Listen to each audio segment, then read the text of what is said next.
Itago niyo na lang po ako sa pangalang Marian. Ang kwento ko po ay naganap sa aming probinsya sa Bataan.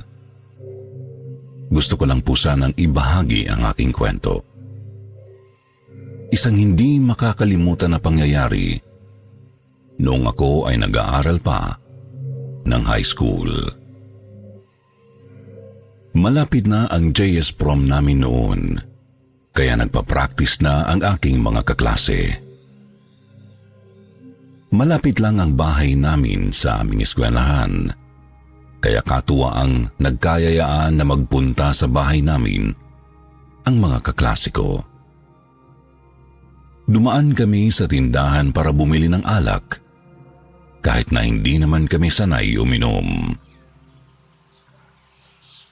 Naggayak ako ng gamit na gagamitin para sa inuman. Hindi pa kami nagsisimula nang magulat kami dahil biglang tinungga ng kaklase naming si Glenda ang bote ng alak.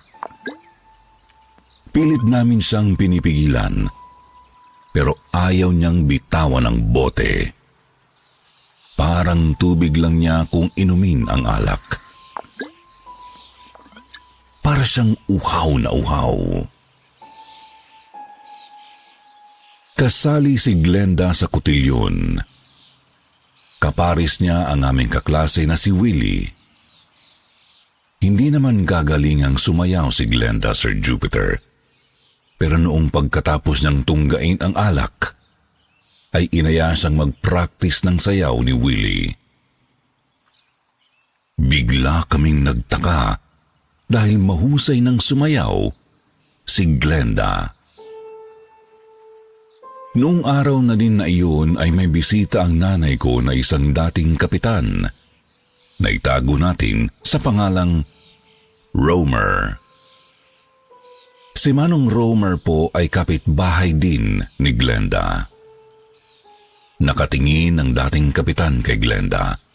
Nagtataka niyang sinabi na marunong daw palang sumayaw si Glenda. Parang hindi raw si Glenda ang sumasayaw.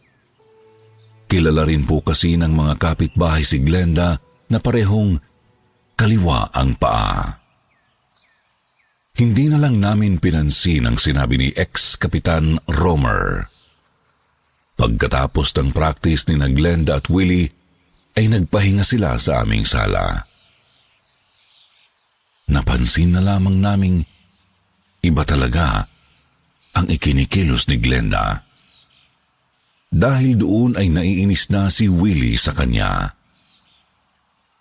Biglang nanahimik si Glenda matapos pagsabihan ni Willie.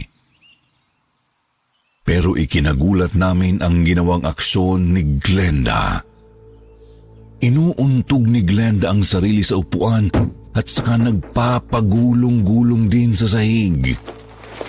Iniuuntog niya ang sarili sa kung saan niya pwedeng maiuntog ito. Puno na ng pasa ang kanyang braso, kaya natakot na kami sa ginagawa niya. Nagsisisihan kami dahil akala naming kaya nagkakaganoon si Glenda ay dahil hindi namin nagawang pigilan siya na tunggain ang alak. Maya-maya ay biglang naimatay si Glenda. Akala ni Willie ay nagbibiro lang ito at sa inis niya kay Glenda, sinampal niya ito ng mahina para gumising. Pero nakailang sampal na si Willie at hindi pa rin nagigising si Glenda. Kaya natakot na kami at nag-alala. Napagpasyahan namin na pakialaman na ang cellphone ni Glenda para tawagan ang kanyang magulang.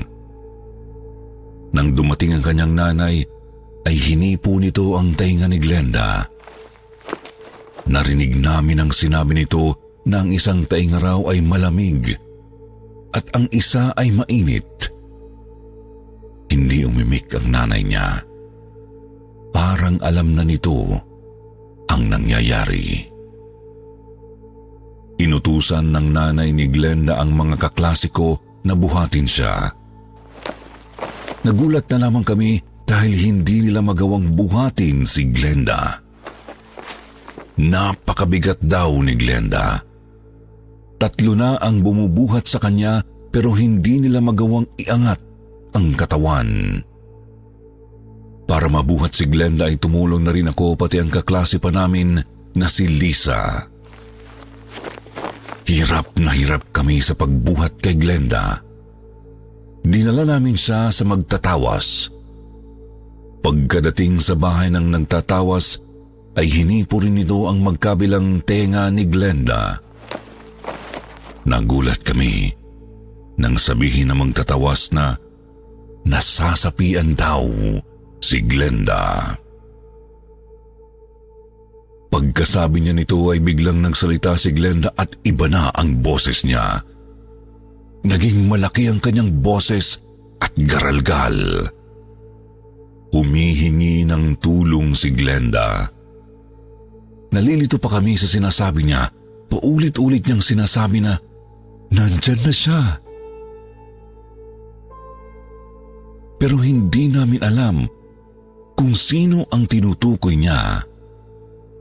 Tinanong siya ng magtatawas kung sino ang tinutukoy niya. Sumagot naman si Glenda na si Maricris daw. Nangtinginan pa kaming lahat na magkaklase. Natatakot na kami pero nanahimik lang at hindi namin pinapahalata. First time lang kasi namin na makakita ng ganoong sitwasyon. Kinakausap ng magtatawas si Glenda kahit parang natutulog ito. Pero sumasagot naman si Glenda sa kanya. Muling tinanong ng magtatawas ang nakasapi kay Glenda kung anong kailangan ito sa kaklase namin. Sumagot ito na gusto niyang gamitin ang katawan ni Glenda para humingi ng tulong. Na-rape daw siya sa bukid na katabi ng aming eskwelahan. Nakatira daw siya sa malaking puno sa loob ng aming eskwelahan. Dahil sa sinabi ng nakasabi kay Glenda, ay nagpasya na itong paalisin ng magtatawas sa katawan ng kaklase namin. Pilit itong pinapaalis. Naglabas ng buntot pagi ang magtatawas at inilagay sa paanan ni Glenda. Parang napapaso ang masamang kaluluwa sa buntot pagi. Panay ang sigaw nito na parabang nasasaktan. Ngunit malakas siya at hindi mapaalis ng magtatawas. Desidido ang masamang kaluluwa na agawin ang katawan ni Glenda. Natatakot na kami. Hindi na nakayanan ni Lisa ang takot kaya nagtatakbo siya. Bigla kasing nagpumiglas si Glenda at akmang sasakmalin kami. Galit na galit ang masamang kaluluwa sa amin. Tinatanong niya kung bakit daw namin siya pinatay. Paulit-ulit niya kaming tinatanong kung bakit daw namin siya pinatay. Pinabalik kami ng nagtatawa sa aming pwesto at sinabi nito sa amin na magdasal na lamang kami at huwag aalis dahil posibleng lumipat sa amin ang galit na kaluluwa kapag nalaman nito na mahina kami at takot sa kanya. Nagpatuloy sa pagpapaalis ng kaluluwa ang nagtatawas.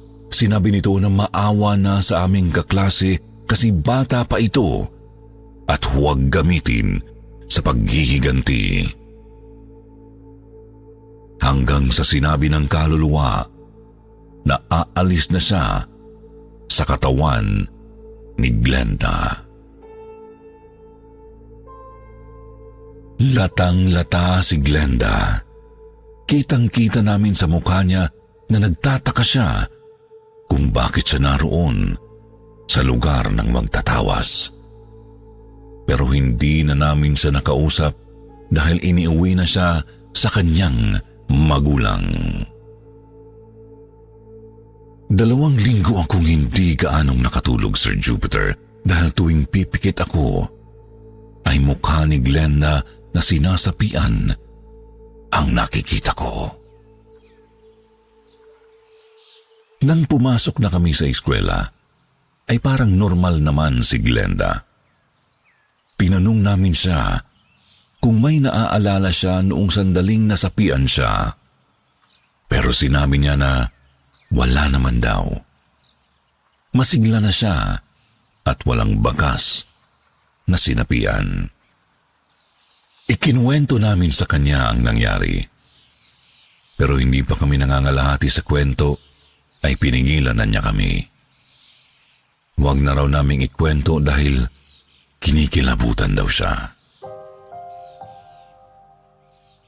Simula noon ay hindi na namin ito binanggit sa kanya at pinilit ko na lang din itong kalimutan. Panay dasal na lang ako bago matulog dahil sa takot. Ayaw kong mangyari sa akin ang nangyari kay Glenda. Lumipas ang mga taon. Kahit po palang pilitin ko itong kalimutan, ay may mga araw talaga na naaalala ko pa rin ito. Kaya nagdadasal na lamang ako kapag nangyayari iyon.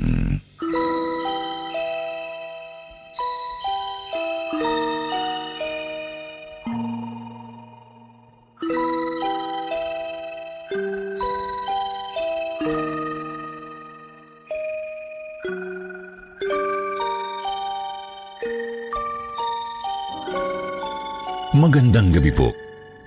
Matagal niyo na po akong taga-subaybay kasama ang mga kapatid ko. Saksi po kami sa pag-usbong ng inyong channel. Nawa po ay mai-air din po ang aking kwento. Tawagin niyo na lang po akong G. Maraming beses na po akong naka-experience ng kababalaghan at isa na doon ang ikikwento ko sa inyo ngayon.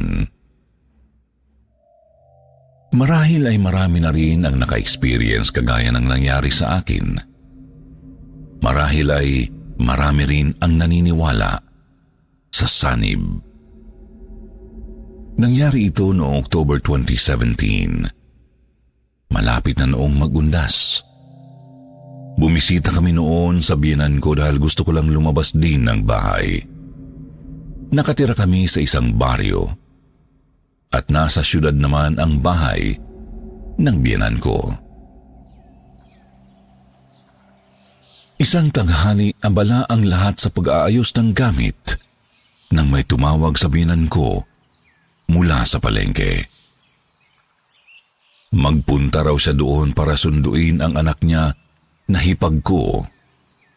Bigla na lang daw kasi itong tumatawa at nagsasalita mag-isa sa trabaho. Para daw itong sinasapian at natatakot na ang mga katrabaho niya sa kanya. Agad na nagbihis ang biyenan ko para sunduin ang hipag ko. Pag-uwi nila ay may kasama na silang pastor. Nagtipon kaming lahat sa sala at dinasalan ang hipag ko habang ginagapos siya ng mga kasamahan ng pastor. Tumatawa at nagsasalitang mag-isa ang hipag ko habang tumitirik ang mga mata niya at nagsisisigaw.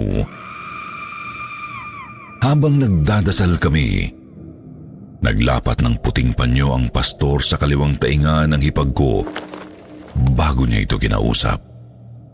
Sinabihan niya itong manalig at sundan ang lahat ng sasabihin niya. Pinanonood ko lang ang nakakahilakbot na pangyayari. Medyo matagal din ang ginawa nilang pagpapalayas bago na paalis ang sumapi sa hipag ko. Nang mahimasmasan, ay agad siyang nagkwento. Noong isang gabi raw bago siya nakaramdam ng kakaiba, may kasalan daw silang pinuntahan. Natumba daw ang motor na gamit nila sa isang tulay na kung saan marami ang mga naaksidente at namatay na. May nakita daw ang hipag ko na ahas. Napakalaki daw nito, pero bigla rin daw itong nawala. Pagdating ng mga susundo sa kanila papuntang kasal, ay sumakay sila sa van. Bago pa sila makaalis, ay may nakita ang hipag ko na babaeng humahabol sa likod ng van. Kumakaway ito na parang nagsasabing, "Hintayin siya." Nang sabihin niya yun sa mga kasama niya na nasa loob ng sasakyan, ay wala naman daw silang nakikita. Pag-uwi niya, doon na raw nag-iba ang kanyang pakiramdam. Kinabukasan sa trabaho, ay iba na raw ang timpla ng katawan niya. Napakabigat daw ng pakiramdam hanggang sa wala na siyang maalala sa mga sumunod na nangyari. Matapos magkwento ng hipag ko, ay inutusan ako ng biyenan ko na maghanda ng merienda para sa pastor at sa mga kasama nito. Sa hindi ko malamang dahilan, matapos kong maghanda ng merienda, ay bigla na lang pumasok sa isipan ko na, paano kung ako naman ang masapian? Inisip ko kasi kung totoo ba talagang sinapian ang hipag ko. O baka naman nag-joke lang siya. Pagkatapos nga kumain ay sinabi ni pastor na magdadasal ulit bago sila umalis. Inabot na kasi sila ng gabi sa bahay. Habang nagdadasal, Sir Jupiter, parang may nararamdaman akong kakaiba sa sarili ko. Feel na feel ko ang presence ng Panginoon habang nakayuko ako't nananalangin. Pero bigla na lang gumagalaw ang mga kamay ko ng kusa. Tumataas po ang mga kamay ko. Tumingala mag-isa ang ulo ko, kaya sobrang nagtataka ako. Bakit gumagalaw ng kusa ang katawan ko? Hindi ko rin makontrol ang mga mata ko na nanlalaki na parang nanlilisik. Sa mga oras na yun, alam kong napansin ako nila pastor dahil nakatingin na sila sa akin. Pero hanggang doon lang ang nangyari sa akin. Agad din yun huminto matapos magdasal, kaya umalis na rin sila pastor. Ewan ko kung ano yun. Hindi ko na lang pinansin. Iniligpit ko na lang ang mga pinagkainan. Yung mga ekstrang bote ng soft drinks, binalik ko sa tindahan. Pagkababa ko sa mga bote, ay nakaramdam ako ng panginginig ng mga kamay. Natakot ako. Agad kong tinawag ang asawa ko. Pakiramdam ko kasi ng mga oras na yun ay parang may kung anong papasok sa loob ng katawan ko. Sumigaw ako ng malakas at hindi ko na nakontrol ang sarili ko. Bigla na lang akong napahiga sa upuan at kusang ibinipa ang mga braso ko na para ba akong ipapako sa krus. Naninigas ang mga kalamnan ko noon at nararamdaman kong napakalamig ng paligid. Nalaman ko na lang, nayakap na ako ng asawa ko at naririnig ko siyang sinasabi na tawagin ulit si pastor. Nasa diwa pa ako noon, Sir Jupiter, kaya alam ko pa ang mga nangyayari. Mabuti na lang daw at hindi pa nakakaalis sila pastor, kaya agad silang nakabalik ng bahay. Inalalayan ako ng asawa ko na makaupo sa sofa sa sala. Nakapalibot sila sa akin at tinatanong kung ano daw ang nararamdaman ko. Pero hindi ko sila masagot. Hindi ko rin kasi alam kung ano nga ba ang nangyayari. Naghahalo-halo na ang kaba at takot ko. Sobrang bigat din ng mga kamay ko at nanlalamig.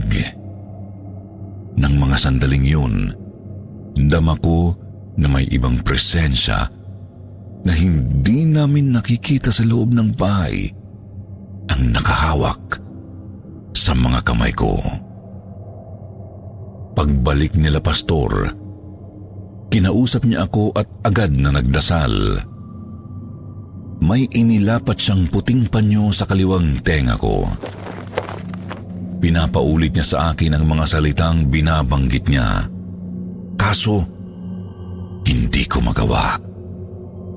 Parang may kung anong pumipigil sa bibig ko na magsalita.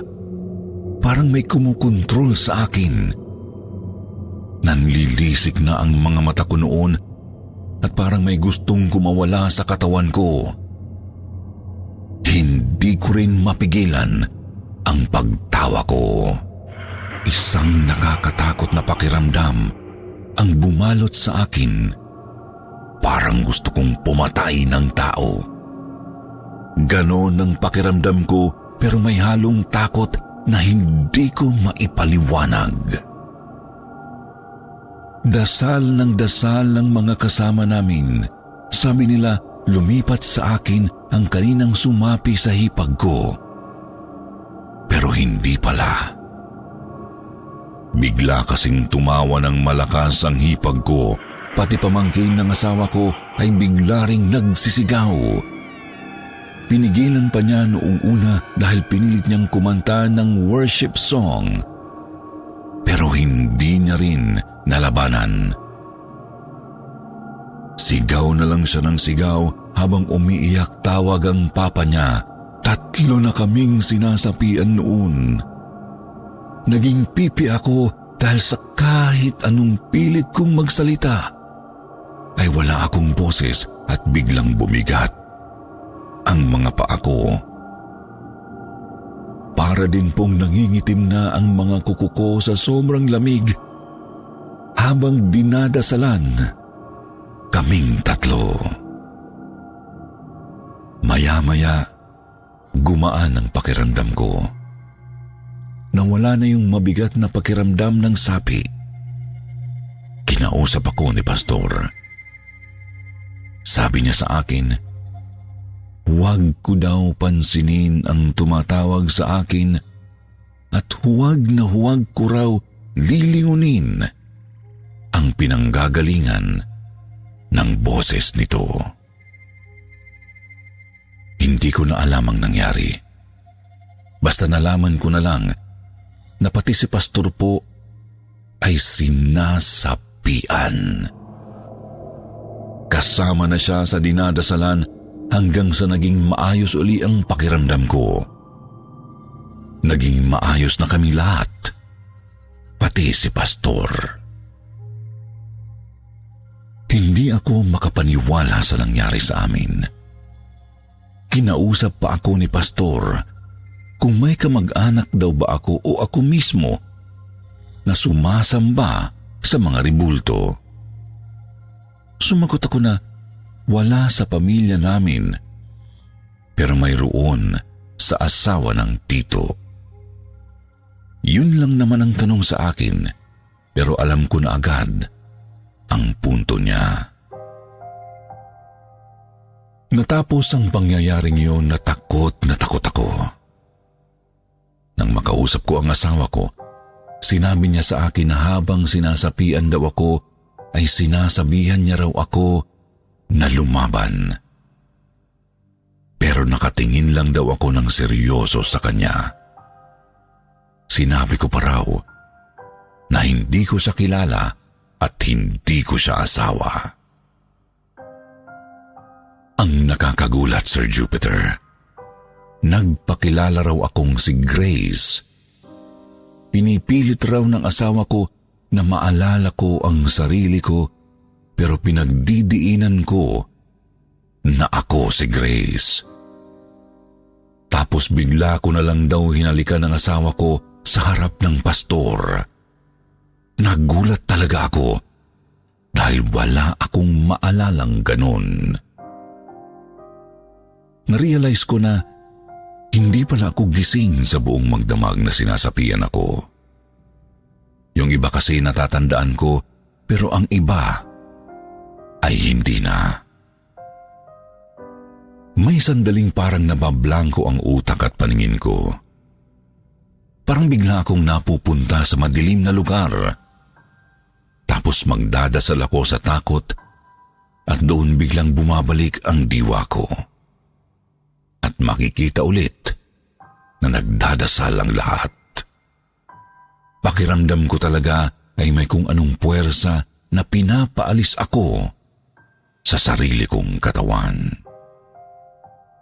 Sa huli, napag-alaman namin na 4 na estudyante pala ang namatay dahil sa aksidente sa tulay kung saan natumba ang motor na sinakyan ng hipag ko noong nagpunta sila ng kasal. Sumama raw sa kanya ang di matahimik na kaluluwa ng mga namatay. Kaya nalaman namin na sila pala ang sumapi sa amin. Sinabi raw ito ng mga kaluluwa habang nakasapi sa amin. Talagang kinikilabutan ako sa nangyari sa akin. Di ko lubos maisip na makakaranas ako ng ganun. Mula noon, naniwala na ako sa sapi. Marami pong salamat sa pagtanggap ng kwento ko. Pa-shoutout po pala sa mga palagi kong kasama na nakikinig sa mga kwento nyo. Sina Cyril, Chris, Gerald, at ang anak kong si Franz. Maraming salamat din po at magandang gabi sa inyo.